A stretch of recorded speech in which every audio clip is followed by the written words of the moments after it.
Hey YouTubers, it's Charlie. So they just released a bunch of new details about Arrow Season 3. Black Canary is back. There's going to be a big time jump in that first episode, and all you Olicity shippers are going to be really happy. So this will be a breakdown of all that stuff. But hello, any new people. If you're just finding me for the first time, I do weekly Arrow videos and a lot of DC stuff. Be sure to subscribe to get everything. I'm even doing a special Comic-Con giveaway that I'll explain after all this Season 3 craziness. So right off the bat, let's talk about where Season 3 is starting off in the timeline. It's not going to pick up right after they stuck Slade in the Argus prison at the end of Season 2. It's going to jump forward several months.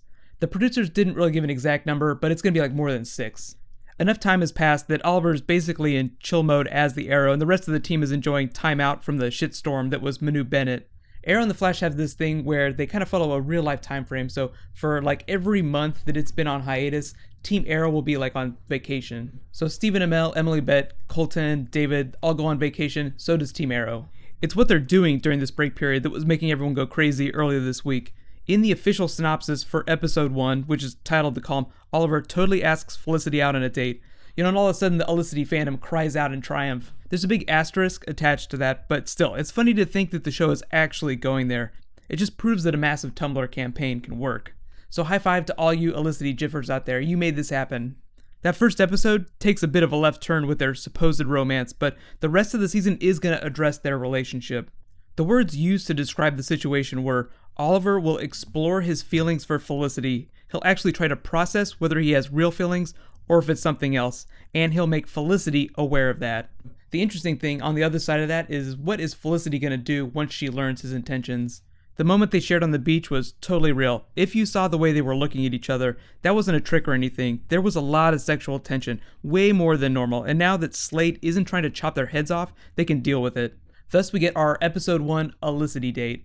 So let me explain the giant asterisk that goes along with that. In case you didn't see recently, Stephen Amell and Mark Guggenheim were tweeting pictures of the set when they were filming the first episode. There's like a whole lot going on around these first couple of episodes, so some of it I'm just going to push off to a separate bonus video. But they're basically at a boxing fight, like a boxing ring. That's probably where Oliver takes Felicity on their super date. The funny thing about that is I really see Oliver being a huge boxing fan, of course he'd be, but I don't know that Felicity would be a huge sports fan. It's that thing where you get someone else a gift that's for them, but you didn't take the time to think if it's something they would really be into. That sounds like something Oliver would totally do, just derp out. The boxing ring actually does sound like a pretty big scene. They actually posted a picture with a bunch of blow-up dolls sitting in the background serving as extras. The other big thing about this image is it could be a big Easter egg for the Ted Grant Wildcat. He hasn't been announced for this season, but in the comics, that character was a big part of the Justice Society, and he was a boxer before becoming a superhero. So I'll totally do a bonus video for him at some point too, because Jeff Johns is a big Justice Society person. He wrote it for a while. In that episode 1 description, it basically tees up a new villain barging into Starling City and messing up their date. It doesn't sound like Count Vertigo, since he's supposed to be a drug dealer and the villain is described as being the second villain, meaning I think he's going to be more like the Brother Blood character, a medium bad, while Peter Stormare, who's a pretty big actor, will be the big villain. So supposedly this mercenary is going to be targeting people associated with a certain company. I'm assuming it's going to be the new company formed when the Atom character, Brandon Routh's character, comes in and buys out Queen Industries.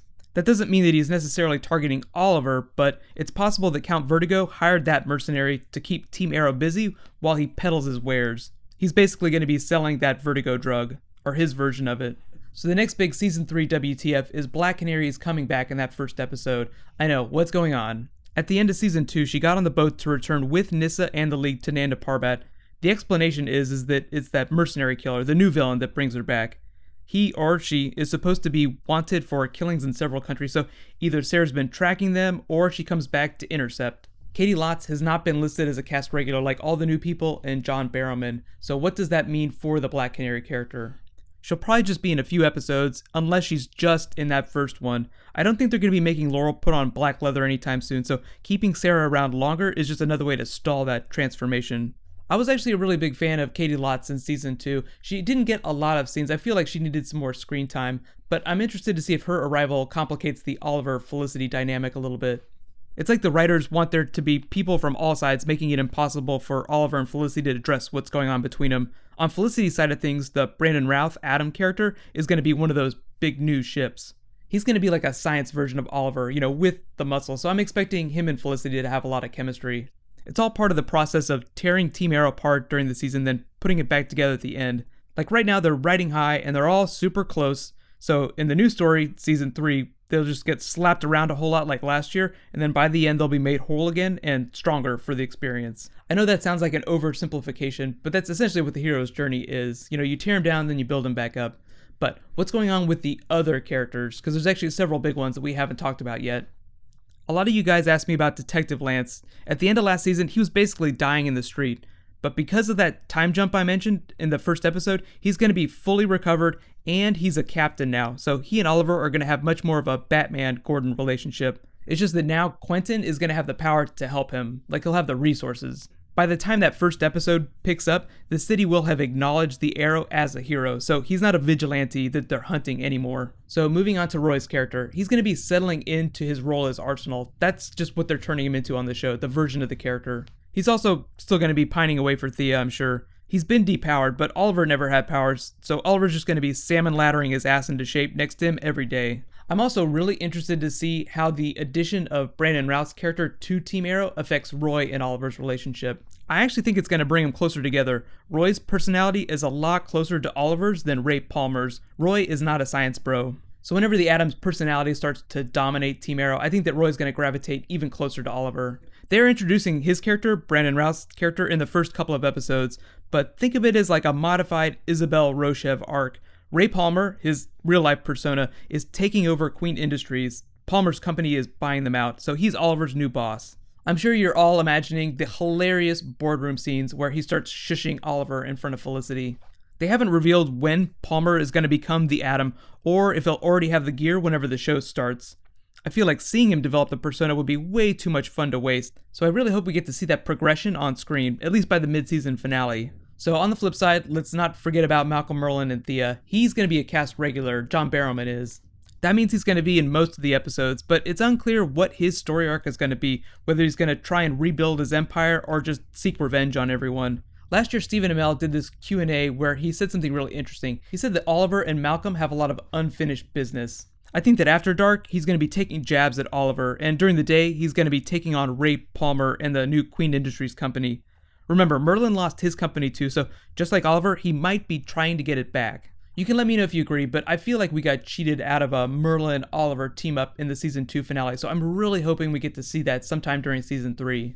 I really hope John Barrowman becomes the Loki of the series, jumping back and forth between helping and hurting Team Arrow. So I think I'm going to wait to talk about the rest of the characters till after the Comic-Con panel, just because we'll learn a lot of new information during that. And yes, to everyone asking, I will be there and I will record it. I'll be uploading parts of it. Be sure to subscribe to get everything. It's going to be a lot of fun. During the week of Comic-Con, I'm going to be posting a whole bunch of the panels. I'll have a link in the description so you can vote on which ones you want the most. It'll just help me prioritize which stuff I post first. They will be screening footage from Arrow Season 3, probably the first couple of episodes. I won't be able to upload it just because of legal issues, but if they do post it to the web, then I'll let you guys know. Here's what's going on with my Arrow giveaway too. Starting right now, you can enter to win a copy of the Arrow Season 2 Blu-ray or DVD, your choice. It's not on sale till September, so you'll get a pre-order basically. All you have to do to enter is be a subscriber and leave a comment on this video. So I'll leave the giveaway open till the week after Comic-Con, so you have plenty of time to enter. But later tonight, I'm working on a Flash bonus video. I'm going to be explaining all the different versions of the Reverse Flash. So you can click here to get that. I'll add the annotation as soon as I post it. And you can click here to learn all about Brandon Routh's new Atom character. Thank you so much for watching. I'll see you guys tonight. High fives.